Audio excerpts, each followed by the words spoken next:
Yeah, great to be here. Thanks to be invited by Happy DAO Latam and Aleph. So to give a little more context, Happy DAO, we're a new collective. We're a new DAO. We're inspired by Vita DAO, a lot of the other DeSci DAOs.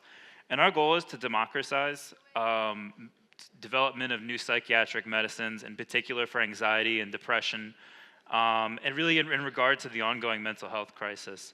And that's our main mission, is just to bring new drugs to market and to help that community. So here's the problem. There's a current ongoing mental health crisis. If you've ever seen any of the graphs of mental health amongst young people, it's what we would call in the United States a hockey stick curve.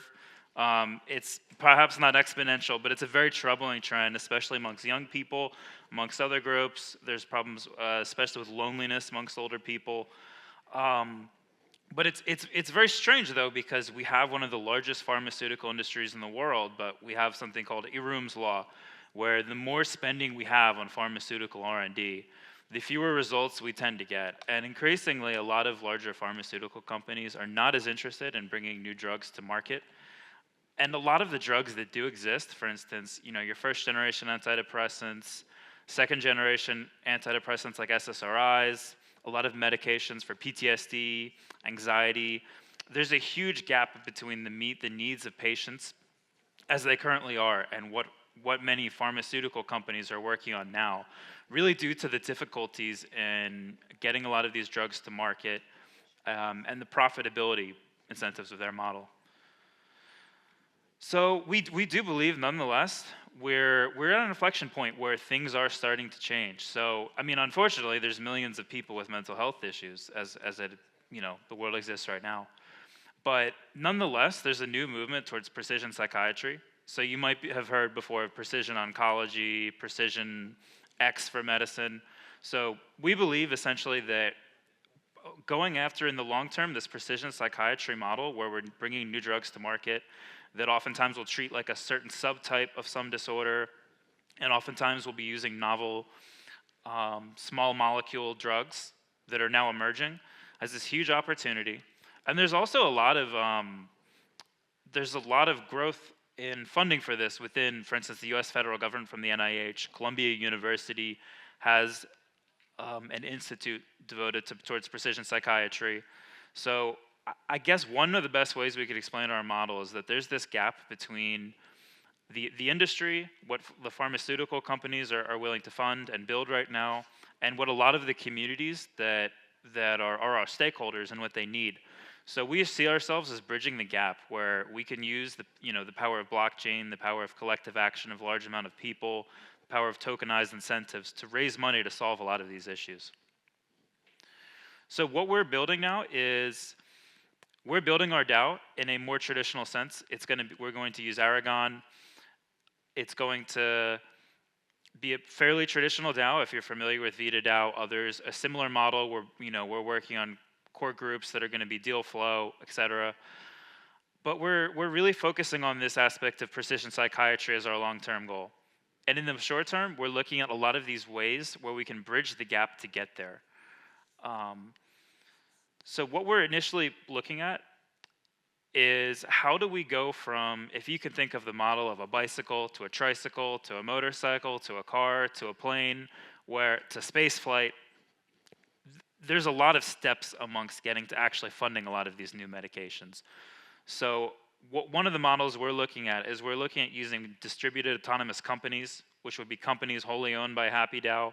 They'd raise money, they would eventually pay dividends, and using them to accelerate the development, to get investment, to later pay dividends to investors, but using that power of tokenization then to bring a lot of these new drugs to market. And we believe in this initial stage, there's a pretty large gap where oftentimes pharmaceutical companies do not fund a lot of these compounds that might be, for instance, they might exist in another country, they might exist in Europe, Latin America, they might be approved somewhere else. But in the short term, we need to get more research done, and they might not provide the same yields and the same rate of return that a lot of larger pharmaceutical companies do. But by raising money from the community that would benefit from them, we essentially bridge that gap, and we can start building and developing a lot of these new compounds and get them to commercialization. So one good example that we've considered, and again, just an example, there's a compound called C-Lank that's anxiolytic. It's considered to be very effective for anxiety, also for stroke patients. It's currently used in Russia and Ukraine fairly regularly. It's been around for a long time, but it's not really used in much of the rest of the world. So we believe we could run studies. We could get towards, when we're going to, an idea would be we launch a DAC dedicated towards commercializing that, funding the research in new countries. And then based off of launching that, we're going to have cash flows. We're going to be able to launch then new drugs using those cash flows to meet these patient needs that the pharmaceutical industry would often ignore, but they do meet the needs of many people with mental health issues. So we've made some good progress so far. Right now, we're at almost 600 members of our Discord. We've had a lot of feedback on our white paper. We have a growing presence on Twitter.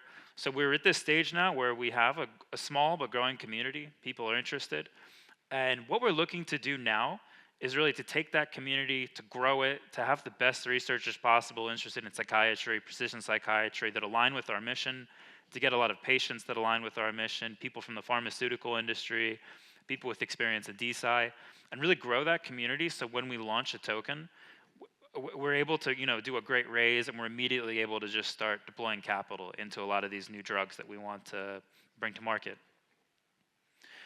So I would say how we are different is something that's very important, where I think it's important to highlight how we're different from the typical pharmaceutical model, and then also how we're different from many of these other companies, or not companies, but DAOs within DeSci, and kind of where we're taking cues from and where we plan on setting our long-term vision. So I'd say in regard to the pharmaceutical industry, the main difference for now is that we have this incentive with our stakeholders, who are really the mental health community and many of the researchers who would otherwise like to fund these compounds, but they don't necessarily generate the revenues that a larger pharmaceutical company might provide. And then in terms of comparison to other DAOs, we're taking our cues mainly from two, where we really like VitaDAO and their model, how they've managed to commercialize a lot of IP. They've spun off separate companies with equity. We like that because at the end of the day, I think our goal really is to just get these drugs to the point where they can be used by consumers and help people. And that's mainly what we're optimizing for. And then I'd say the second we're looking to for cues is there's another DAO, Hair DAO, where they've very successfully played a consumer strategy where they sell shampoo, they have engagement, they do things to increase engagement, like they have a forum that users receive rewards for. And the reason that's very important is with DeSci, it's very hard because oftentimes you'll start funding for science and it will take years to come to fruition. It could take 5 years between initially trying to commercialize a compound. And the difficulty there is it's hard to keep users engaged, and people tend to lose interest. And then in terms of a financial model, the cash flows will generally come at a much later date, and they won't be as easily accessible in the short term. So you need something to bridge that short to medium term.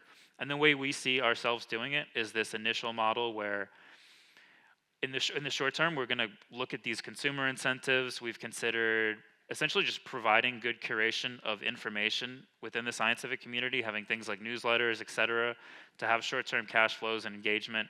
Then in the medium term, to commercialize compounds that would provide high community benefit at potentially low ROI that pharma would typically ignore. And then long term, that's where it's like, how do you cure depression entirely? How do you cure anxiety entirely? And that's obviously very difficult to just start out to do. But those are the steps we see to get there, just as an organization and a commons-based governance structure to achieving that. So we also believe there's a big inflection point now in how people perceive mental health and how people are interested in it.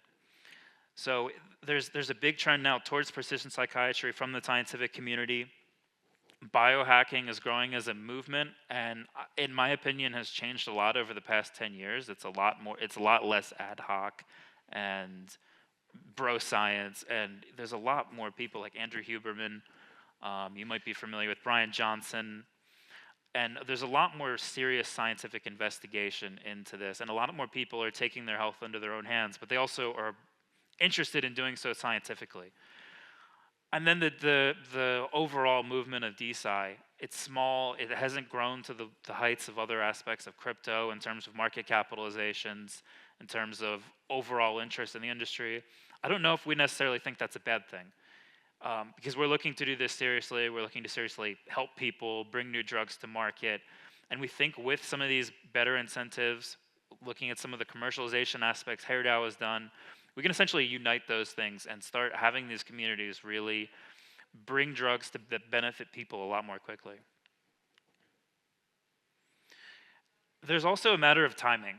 So with a lot of these models where there's DAOs, there's sub-DAOs, DAO zoning DAOs, like we're looking at doing with companies tokenizing assets, we think another reason that the timing is great for now is that there's been tremendous improvements in the Ethereum blockchain, which we consider to be the strongest and most reliable platform and the one that we're interested in. So even 2 years ago, I was at the last DevCon, you could make a simple transaction. It might cost you $60 in gas fees sometimes. Whereas now, I think most of the ones I make nowadays cost maybe $3. And then with the growth of L2s, like we're very interested in Base for the social aspect, ZK Sync for the security. I mean, it's almost negligible. So a lot of these aspects, like paying cash flows, they're much more feasible in a way they wouldn't have been 5 years ago. And then more unfortunately, I think, after the pandemic, a lot of people are just realizing that the mental health crisis is a lot worse, and the brakes on whatever is causing it, which there are obviously many causes, don't seem to be getting much better. So we think this is a really good time to just apply these principles of what you'd call like commons-based peer governance to raise money to start solving these problems. And we think this is the perfect time to start doing it, where all these things are coming into line. So to give a little more information on all our backgrounds, I guess I'll introduce myself first. So I actually have a finance degree. I did learn to code while I was growing up too, so I've been a software engineer for 8 years.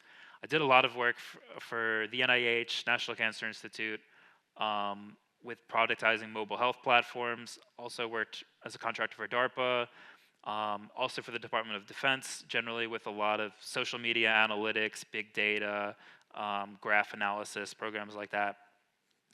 And then also we have, and I'll go to the next slide because we can introduce us. Andreas is the community curator of Vita DAO, also involved with Cure DAO, several DAOs, probably one of the best community managers we could hope to have within that field. Namkai also has been involved in DeSci, studied a lot of fields like bioinformatics while I was in school, and has also worked in marketing in this field and knows it very well. And again, I'll give an overview of our overall tokenomics. Our view is that we're launching the Happy token, which is going to be a typical DAO token. It's a governance token. It's a nonprofit, but again, you would have all these rights and ability to be engaged, to vote on proposals, and be part of the community. And we would be tokenizing all of these, the main IP we have, which we're anticipating to be 50% of our raised will go to essentially typical IP, to drugs that we're going to tokenize, productize, that then can receive more liquidity. It's a little different than using sub-DAX, but we think this emphasis of dividends and cash flows is going to make it a lot easier to just get these compounds to market, to get funding for other compounds, and then to also get further interest from investors within the industry. Then the intellectual property as well. We're considering all of these different partnerships with, for instance, Molecule. The talk we just previously saw from Maria, I really liked, and what they're doing there. And then also we're considering products and services, which would be about 10% to 20% of what we would do. And these would be the opportunities for short-term cash flows. And then less so certain things like public goods. Like if there's an open source tool that's very useful for our stakeholders in biotech, that's something we would consider funding it with our token to increase engagement, to solve kind of these collective problems that we all have. So right now, what we're seeking to do is to raise $250,000 for our token launch. The goal being to grow our community, to grow our deal flow team. We want to have the best possible team of scientists, researchers, biohackers, everyone on board, but really I think with the emphasis of like solid academic scientific credentials, we want great researchers, we want psychiatrists, especially people involved in precision psychiatry to run our deal flow team and make those kind of calls in the long term. And then furthermore, just marketing initiatives to grow our presence, to prepare for the token launch, um, to finalize our governance structure, legal and compliance issues where we also need to have some good lawyers to, that's just life. But, and then also to start accelerating some strategic partnerships where we'd like to be able to start collaborating with other DAOs, considering a token swap on launch, considering some things like that. And again, a review of our overall model is we're seeking to raise right now the intention of growing our community, to bring in the best scientists we can and have them be able to make these decisions and to fund tokens, how to choose what sort of tokens we would select, how to calculate these things like what is the expected value of this investment versus what is the value to the community, and balance all of those things in the sort of drugs we would fund.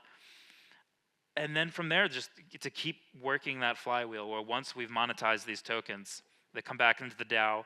We're going to start monetizing new compounds, and then also public goods with the additional corporate benefit aspect of it. So yeah, thank you. Thanks for coming to the talk. I'd love to get any questions. And if you'd like to be involved, the best thing you could do would be to join our Discord, where we're growing our community every day.